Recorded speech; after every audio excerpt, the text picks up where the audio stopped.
Hello guys, नमस्ते। तो आज हम बात करेंगे आर्टिकल 358 और 359 के बीच के डिफरेंस की।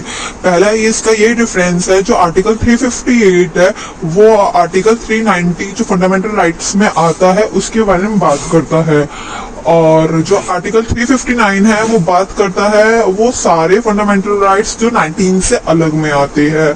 और ये सारे फंडामेंटल राइट्स जब भी सस्पेंड होते, जब हमारा प्रेसिडेंट ऑर्डर देता है कि भाई अब इस फंडामेंटल राइट को सस्पेंड कर दीजिए।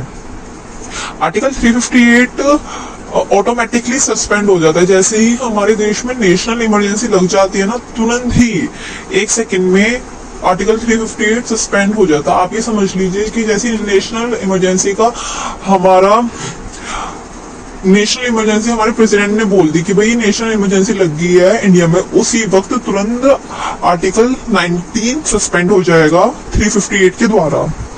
और जो आर्टिकल 359 है वो ऑटोमेटिकली सस्पेंड नहीं होता है, वो कंडीशंस के हिसाब से सस्पेंड होता है कि आर्टिकल 22 या फिर कोई सा भी एक आर्टिकल उठा लीजिए, उसको सस्पेंड करने की सिचुएशन बन जाती है, तब वो सस्पेंड करा जाता है। वो ऑटोमेटिकली नहीं होता, उसको प्रेसिडेंट करता है। और जो इसका थर्ड डिफरेंस है वो ये है कि जो आर्टिकल 358 है वो बस एक्सटर्नल इमरजेंसी के टाइम पे होता है, कि जब कोई देश से वॉर हो जाए या फिर देश के बीच में कॉन्फ्लिक्ट हो जाए, तो तब हमारा आर्टिकल 358 चालू होता है। बट जो आर्टिकल 359 है वो इंटरनल और एक्सटर्नल दोनों केसेस में होता है, कि देश के अंदर भी कुछ हो जाए, कि मतलब देश के अंदर कोई वॉर वाली सिचुएशन बन जाए और देश के बाहर से या फिर बाहर से कोई वॉर वाली सिचुएशन बन जाए, तब आर्टिकल 359 आता है। वो दोनों केसेस में आता है, बट 358 सिर्फ एक केस में आता है, एक्सटर्नल केसेस में। एक डिफरेंस हमारा ये है कि जो आर्टिकल 358 है वो एंटायर ड्यूरेशन ऑफ इमरजेंसी पे रहता है। मतलब कि जैसे कि हमारा प्रेसिडेंट ने बोल दिया आज कि आज हमारा नेशनल इमरजेंसी लगेगा, वो 6 महीने तक लगता है।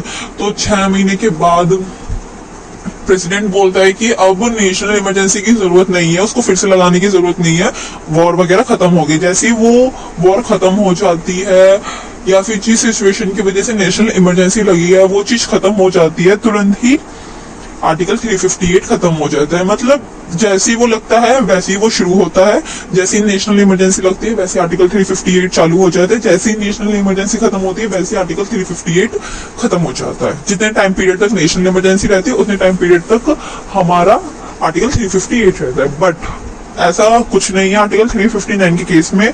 359 के केस में है कि जैसे देश में ही कहीं कुछ हो गया तो उस टाइम पे प्रेसिडेंट ने लगा दिया कि आर्टिकल ये वाला कुछ लगा दीजिए इतने टाइम पीरियड के लिए, कि 1 महीने के लिए, 2 महीने के लिए, 3 महीने के लिए, वो सब डिपेंड करता है प्रेसिडेंट के ऊपर। बट आर्टिकल 358 पे कुछ भी प्रेसिडेंट पे डिपेंड नहीं करता, वो उतने टाइम पीरियड तक रहते जितने टाइम पीरियड तक हमारी नेशनल इमरजेंसी रहती है।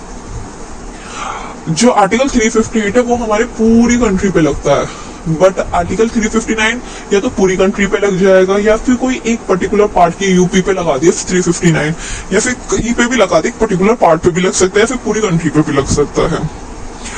और जो आर्टिकल 358 है वो कम्प्लीटली ही सस्पेंड कर दिया जाता है, कि मतलब जो उसका पूरा का पूरा अंदर जो भी उसके अंदर हेडिंग्स है, सब हेडिंग्स है, सारी चीजें उसके अंदर की सस्पेंड हो जाती है। बट आर्टिकल जो 359 है वो कम्प्लीटली नहीं होता, क्योंकि उसमें हमारा 2 आर्टिकल है, आर्टिकल 20 और आर्टिकल 21, जिनको सस्पेंड नहीं किया जा सकता किसी भी केस में।